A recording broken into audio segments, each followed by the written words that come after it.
அனைவருக்கும் வணக்கம். நான் மதுரை தெற்கு மக்கள் உரிமைகள் பாதுகாப்பு ஊழல் விழிப்புணர்வு சங்க தலைவர் பேசுகிறேன்.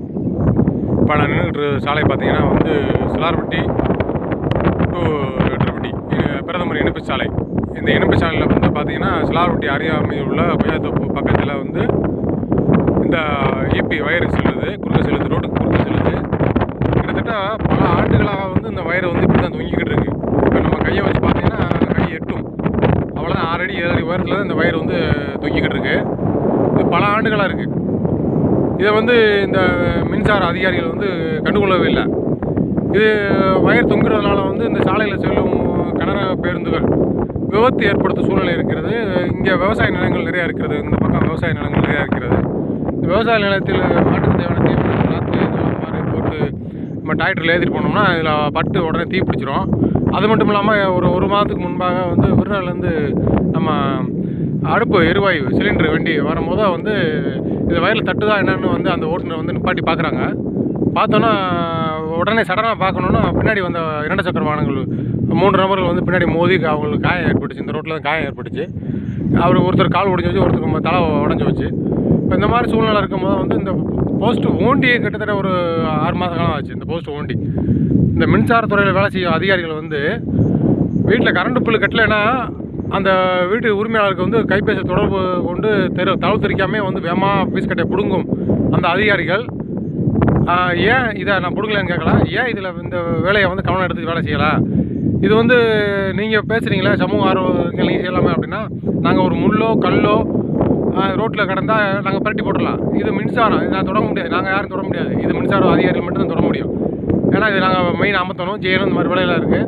அதனால் இந்த காணொலி நான் உடனே மௌனில் பதிவிடுறேன். இது உடனே அதிகாரிகள் கவனத்தில் எடுத்துக்கொண்டு உயிர் சேதம் ஏற்படுக்கு முன்பாக இந்த வேலை செய்தால் நல்லாயிருக்கும். உயிர் சேதம் ஏற்பட்டால் கல்லுப்பட்டியில் வேலை செய்யும் அதிகாரிகள் அனைவரும் வீட்டுக்கு போக இந்த சங்கம் வழிவகை செய்யும். ஏனென்றால் இது சம்மந்தமாக நேற்று கல்லுப்பட்டி இளம் மின் உதவி பொறியாளர்களிடம் மனு கொடுத்துருக்கோம். நான் மனு கொடுத்துருக்கேன் சங்கத்து சார்பாக.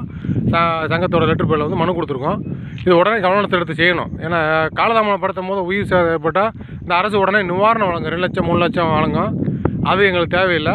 நீங்கள் அந்த வயரை மேலே ஏற்றி கட்டி மக்களுக்கு இந்த சாலையில் செல்லும் மக்களுக்கு பாதுகாப்பு கொடுத்தாலே போதும். நன்றி, வணக்கம்.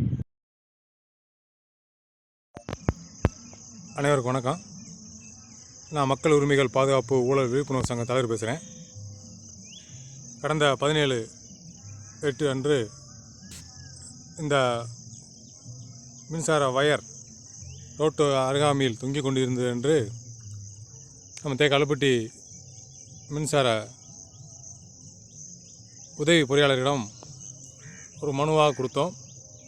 மேலும் காலதாமதம் ஏற்பட்டதால் இதுபோன்ற ஒரு காணொலியை எடுத்து அது தலைமை அலுவலகத்துக்கு அனுப்பப்பட்டது சங்கத்து சார்பாக.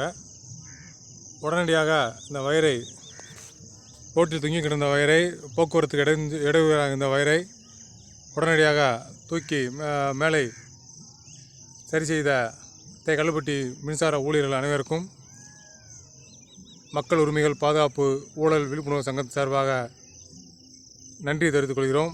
ஏனென்றால் இந்த வயரினால் பல விபத்துகள் ஏற்பட சூழ்நிலையாக இருந்தது. அதை தடுத்து நிறுத்திய கல்லுப்பட்டி உதவி பொறியாளர் அவர்களுக்கும் நன்றி தெரிவித்துக் கொள்கிறோம். இந்த மாதிரி சம்பவங்கள் இனிமேல் நடக்காமல் அவ்வப்போது மின்சாரத்துறையினர்கள் கவனமாக நடந்து கொண்டால் மிக சிறப்பாக இருக்கும் என்று தெரிவித்துக் கொள்கிறோம். எங்களது சங்கத்து மூலியமாக இந்த மாதிரி சமூக சேவைகளை தொடர்ந்து செய்வோம் என்று தெரிவித்துக் கொள்கிறேன். நன்றி, வணக்கம்.